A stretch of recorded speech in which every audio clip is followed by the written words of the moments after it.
Jessica ছিলেন একজন অভিজ্ঞ সামুদ্রিক প্রাণী প্রশিক্ষক। ছোটবেলা থেকেই তার স্বপ্ন ছিল সমুদ্রের প্রাণীদের সঙ্গে কাজ করবেন, তাদের ভালোবাসবেন, তাদের রক্ষা করবেন।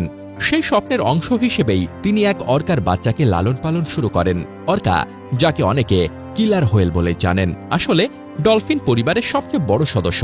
শক্তিশালী, বুদ্ধিমান এবং দেখতে অপূর্ব এই প্রাণীকে জেসিকা নিজের সন্তান মনে করে ভালোবাসতেন। অর্কার নাম রাখা হয়েছিল কাইরো। ছোটবেলায় সমুদ্র থেকে ধরে এনে তাকে একটি মেরিন পার্কে রাখা হয়। জেসিকার দায়িত্ব ছিল খাবার দেওয়া, কৌশল শেখানো এবং শোতে অংশ নেওয়ার জন্য প্রশিক্ষণ দেওয়া। বছরের পর বছর কাইরো আর জেসিকার মধ্যে তৈরি হয়েছিল এক অদ্ভুত বন্ধন। জেসিকার ডাক শোনা মাত্র কাইরো পানির উপরে উঠে আসত। শো চলাকালে দর্শকদের সামনে তারা একসঙ্গে লাফাতো, খেলত, কৌশল দেখাত। খাবার খাওয়ানো থেকে শুরু করে অসুস্থ হলে যত্ন নেওয়া সবই করতেন জেসিকা। বাহ্যিকভাবে মনে হতো এটি মানুষ ও বন্য প্রাণীর বন্ধুত্বের এক অনন্য উদাহরণ।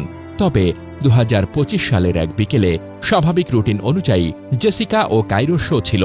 শো শুরু হওয়ার আগে ট্রেনিং সেশনে জেসিকা পানির ট্যাঙ্কে নামেন। প্রথম দিকে সবকিছু স্বাভাবিক থাকলেও কিছুক্ষণের মধ্যেই কাইরোর আচরণ বদলে যায়। সে বারবার ট্যাঙ্কের চারপাশে ঘুরছিল, স্বাভাবিক সিগন্যাল উপেক্ষা করছিল, পানির নিচে লুকিয়ে থাকছিল এবং হঠাৎ উঠে আসছিল। হঠাৎ করেই কাইরো বজ্রগতিতে জেসিকার দিকে ধেয়ে আসে। মুহূর্তের মধ্যে তার বাহু কামড়ে ধরে পানির নিচে টেনে নিয়ে যায়। দর্শকরা প্রথমে ভাবেন এটি হয়তো শোয়ের অংশ, কিন্তু কয়েক সেকেন্ডের মধ্যেই পরিস্থিতি নিয়ন্ত্রণের বাইরে চলে যায়। ট্যাঙ্কের নীল জল রক্তে লাল হয়ে যায়। প্রশিক্ষক দলের একাধিক সদস্য চেষ্টা করেও জেসিকাকে কায়রোর কবল থেকে ছাড়াতে পারেননি। কয়েক মিনিটের মধ্যেই সবকিছু শেষ হয়ে যায়। বিশেষজ্ঞদের মতে অর্কার আক্রমণাত্মক আচরণের পেছনে কয়েকটি সম্ভাব্য কারণ থাকতে পারে। বন্দি জীবনের মানসিক চাপ। বন্য অর্কা দিনে শত শত কিলোমিটার সাঁতার কাটে, কিন্তু ট্যাঙ্কে তারা সীমিত জায়গায় বন্দী থাকে। সামাজিক বিচ্ছিন্নতা। অর্কা স্বাভাবিকভাবে দলে বাস করে, কিন্তু বন্দী অবস্থায় তাদের অনেক সময় একা রাখা হয় বা জোর করে অন্য অর্কার সঙ্গে রাখা হয়। প্রাকৃতিক শিকার প্রবৃত্তির দমন। শিকারের সুযোগ না থাকায় হঠাৎ সেই প্রবৃত্তি সক্রিয় হয়ে যেতে পারে। এই ধরনের ঘটনা নতুন নয়। 2010 সালে মার্কিন যুক্তরাষ্ট্রের সি ওয়ার্ল্ডে টিলিকাম নামের এক অর্কা প্রশিক্ষক ডন ব্রাঞ্চোকে আক্রমণ করে হত্যা করেছিল। টিলিকাম বন্দী জীবনে 3 জন মানুষের মৃত্যুর সঙ্গে যুক্ত ছিল। 2006 সালে স্পেনে আরেকটি অর্কা তার প্রশিক্ষককে গুরুতরভাবে আহত করেছিল।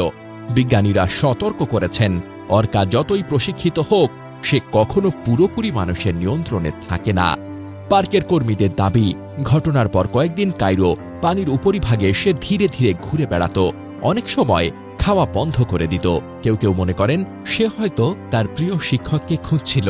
আবার কেউ বলেন এটি তার প্রাকৃতিক আচরণের অংশ মাত্র, অনুশোচনা নয়। জেসিকার মৃত্যু আমাদের চোখে আঙুল দিয়ে দেখিয়ে দিল, বন্য প্রাণীকে বন্দী করে বিনোদনের জন্য ব্যবহার করা অমানবিক। প্রশিক্ষণের মাধ্যমে তাদের সহজাত প্রবৃত্তি পুরোপুরি নিয়ন্ত্রণ করা যায় না। মানুষের ভালোবাসা থাকলেই বন্যতার প্রকৃতি বদলায় না।